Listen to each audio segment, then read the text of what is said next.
Hello and welcome to my channel. I am Zodiac Bandit, and today we have some spoilers for Campaign 3 of Critical Role up to episode 108. So if you aren't caught up yet, I recommend going and getting caught up, coming back here, and watching the video. That's your last warning, so any spoilers beyond this point, it's your fault. So today we're going to be talking about the consequences for one's actions. So what do I mean by this? Well, in episode 108 of Campaign 3 of Critical Role, the Bell's Hells killed Sora Lord Zethuda, Fern's father, or at least the person who's, blood related to her, not her actual father as far as most people are concerned. But they killed him and they still wanted to get some information out of him. So they brought his body back to the Ligament Manor, the home of Nanamori, and initially it seemed like they were going to just use the same Speak with Dead coin that they've been using for a little while now and just get some questions out of him. But Nana said that she had a better way to do it and would, force him to answer the questions as opposed to him just, giving some words, some nice verbal garbage that he could linger out toward us. So instead, she offered to take him down to the loom. Now, only one character out of the bunch knew exactly what the loom would do. She had never seen it before, though. The rest had an inkling of what the loom was going to do, but they weren't too sure. So then they went down beneath the roots of the Ligament Manor, the massive tree that is the home of Nanamori, and they went to some sort of grotesque, twisted contraption that tore Sora Lord Zethuda apart. It tore him apart, and then his skin was weaved into what was known as a tapestry, with his face sitting in the middle, almost like a Yu-Gi-Oh card that if you OG Yu-Gi-Oh players know, that's what he looked like. That's what happened to him at the end. And then his soul was returned back to this tapestry, and they hung him on the wall inside the tiki bar, and then asked him a bunch of questions, to which they didn't get too much information out of him. They got a little bit of clarification for some stuff. He didn't know much about the new defenses around the Malleus Key or anything like that. He wasn't too sure about why Exultants were going missing, but he knew they were going missing as Ludinus were sending them somewhere. He's not too sure where. And we did learn that there is a way to bind Gloomglut to Fern if she chose to go that route, which it didn't look like she's going to go down that route. So realistically, not a whole lot of information came out of this. But why do I have a consequences for your action as the opening for the video? And the reason for that is because some people pointed out that the Raven Queen, a god that has reached out to Laudna, should be pissed about what the Bell's Hells have done to a soul, to a person who is supposed to be passing on to the next life. She should be absolutely furious at the Bell's Hells for what they just did to Sora Lord Zethuda. We've seen over the course of Critical Role that the Raven Queen is not the biggest fan of someone tampering with the natural cycle of life. She's only done it herself a handful of times, and most of the time it was in her benefit when she did it. Mainly with Vax'il Dan, when she decided to bring back a champion to fight down someone who was trying to rise up to become a god, and eventually took him on to be a champion, literally forcing him to live out the rest of eternity as her, warrior. He has to now fight as her champion. So realistically, he didn't get freedom in life, he got life with shackles. And that is typically the only way the Raven Queen is allowing people to do this, to become alive again after they die. So realistically, what they just did with this corpse, with Zethuda, was to tamper with the natural flow of a person dying. To take the dead corpse, make them into a gross tapestry that is hung up on the wall, and then the soul return to that and then be under the control or the influence of another being in Nanamori, which seems to be the implication that she can force them to speak their minds or to speak the truth. And that alone should be enough to piss off the Raven Queen because of the natural the tampering of the natural flow of death. That is her domain. Her domain is death and the natural flow of it. So realistically, she should be furious. However, I personally don't think that she should be pissed off. I think there are a few things that sort of stand in the way of what they just did and her, personal feelings on what they just did. There should be a sort of buffer for them because realistically, they didn't do it. Nanamori did. 7 of the 8 characters who were there who were in agreement to do this didn't know exactly what it was, and a handful of them were kind of disgusted by what they had just seen. So realistically, yes, the Bell's Hells are the ones that said, do this, but they were promised that they would get true answers out of a person that they thought would have a ton of information. They were doing whatever it took to get information out of an enemy who should have a lot of information, but has seemingly in recent times been pushed on the back foot. It seems he wasn't given too much information lately for whatever reason. Ludinus isn't very trusting. We know this for a fact. So that's probably a good enough reason there. Ludinus wasn't very trusting, so the information they got wasn't worth what happened to Zethruda. However, they didn't know that at the time. So again, Nana Mori was the one who did it. 2, they didn't know how much information they'd get out of it. And 3, they need information out of this guy because they thought that he had good information.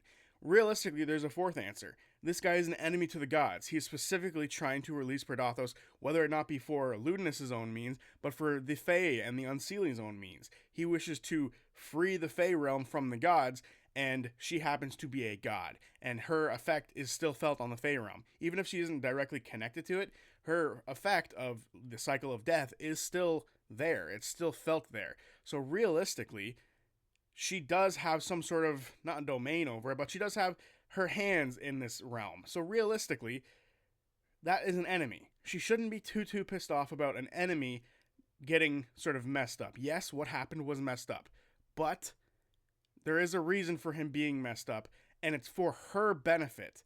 So she shouldn't really be too pissed off, because as of right now, what she's trying to do is she's trying to convince the party, as long as she's not the one that's in agreement with the Archheart, but she is trying to convince the party to not follow the Archheart and to, in fact, save the gods. She's been pushing for them to save her champion and save the rest of the gods for a long time now. And she needs to do some overtime work here because a handful of the party are sort of leaning the other way now, of releasing Predathos and risking the idea of Predathos getting out and eating or chasing away the gods, because some of them aren't fan of the gods. So she needs to work overtime, and to get pissed off and to punish them won't be the way to do it. So she needs to look at what's happening currently in the, the events of the world and be like, okay, yes, they messed up. They made a big mistake here. They shouldn't have done that, but it was for my benefit and the other gods' benefits that this happened. So I'm going to turn the cheek once and not be too angry about it. However, she could both punish them for what they did in some form or fashion and still give them, a boon and help them out to push them forward. Now, here's the thing. The reason I say this is because of the interaction between the Archheart and the Bellshells. Now, in the Critical Role cooldown for the episode where they talked with the Archheart, Abubakar, the player for the Archheart during the Downfall section of the campaign, was given a choice whether he could, give a boon, which was the Ring of Remembrance that they did get, or he could have cursed one of the players or multiple players. And the curse was something like disadvantage on charisma saves and charisma checks, something like that, until he felt like until he felt it was paid off. Whatever, the insult he received was paid off. And it was looking like it was going to go to Breus, this sort of boon, or not boon, I guess the curse. And it looked like it was going to go for him, which would have been absolutely terrible for him. But it didn't happen. However, I don't see why the Raven Queen can't put a punishment on somebody and then still give out a boon. The punishment shouldn't be too severe, but be like, hey guys, don't do that again. This is the punishment for that. It's a slap on the wrist. Don't do it again. So who should get the punishment? Who in the end, out of all of the Bellshells, should receive this punishment? The answer is Fern. Now, out of all of the Bellshells, she was the only one who had a really good idea of what the loom could do. So realistically, with her being like, okay, we'll do the loom. Yes, Nana did be like, hey, I can use the loom and make him give out information. She also knew what the loom could do. She did say that she had seen the room at least once before. Now, she had lived in the Ligament Manor, and she was well aware that the loom is what she used to decorate the place about. I'm pretty sure the implication is her skin room that Fern has is probably made from people that were put into the loom, which is gross if you think about it. Now, I don't know if the skin, I don't recall anyway, if the skin is like human skin or if it's like some sort of animal skin, but the likelihood is that it went through the loom, which is fucking disgusting. This loom thing, by the way, is so gross.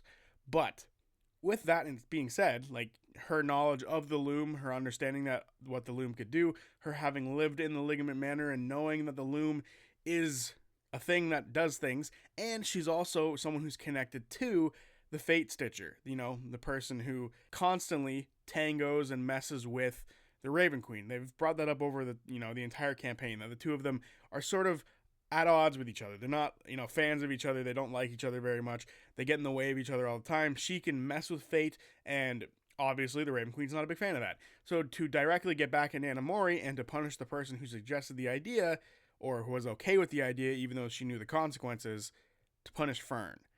What could that punishment be? Realistically, I don't know. I think it shouldn't be too severe. If she's trying to get them on her side and be like, hey, don't release Predathos, fight Ludinus and Ludinus, make sure that that flip isn't switched, or that switch isn't flipped, it is imperative that the punishment is not very big. So she should give her some sort of punishment that can be, removed at some point, maybe not with a greater restoration because she has that spell to her. Maybe it has to be something that lasts over a handful of days. Maybe it's, similar to like what the Archer did and she has disadvantage on some sort of saving throw, some sort of check. Or maybe she has some sort of, slowly ticking clock that she ages or something, maybe shortening her or, her fate a little bit, just a little bit. Maybe do the same thing that happened to Jester where she got aged up in campaign 2 a little bit. But there's a handful of things that could be done to punish her that won't be a big punishment. I'm not sure what exactly that could be. I would love to hear suggestions for what you guys think could the punishment be. But at the end of the day, do I think a punishment is necessary? No, because they're doing what they need to get information to potentially save the gods. And if the Raven Queen wants them to save the gods, she's going to have to push the idea of what you guys did was for the right thing. I can't punish you for that. And now you guys are on my side because I didn't punish you, right? Right? I gave you a boon as well. You should do what the gods want. So there you have it. My opinion on if the Raven Queen should punish the Bell's Hells or not. And for me, it's obviously not. But there are people who are on the other side of the fence. There are many people in my comment section saying they hope they see some sort of consequence go their way. So I'm curious, what sort of consequence should the Bell's Hells get? Should it be Fern? Should it be someone else? Just don't touch Laudna. Laudna is the last person that should be given a punishment in this moment because she's already got a bad hand of the fate stick. So she shouldn't mess with her too much. And I think a relationship between the Raven Queen and Laudna cannot be broken because that is something that is necessary to move forward in the story. So I'm curious what you guys all think about a punishment. Who should get it? What should it be? How severe would you make it? And yeah, I will see you guys on Friday for my next video, which I do have an idea of what it's going to be. I'm going to be talking about some characters who we haven't seen in a while who should be appearing in Vasselheim or should already be there. But we haven't seen them or heard from them yet. So I'm kind of curious where they are. So I'm going to be talking about that on Friday. So until then, peace.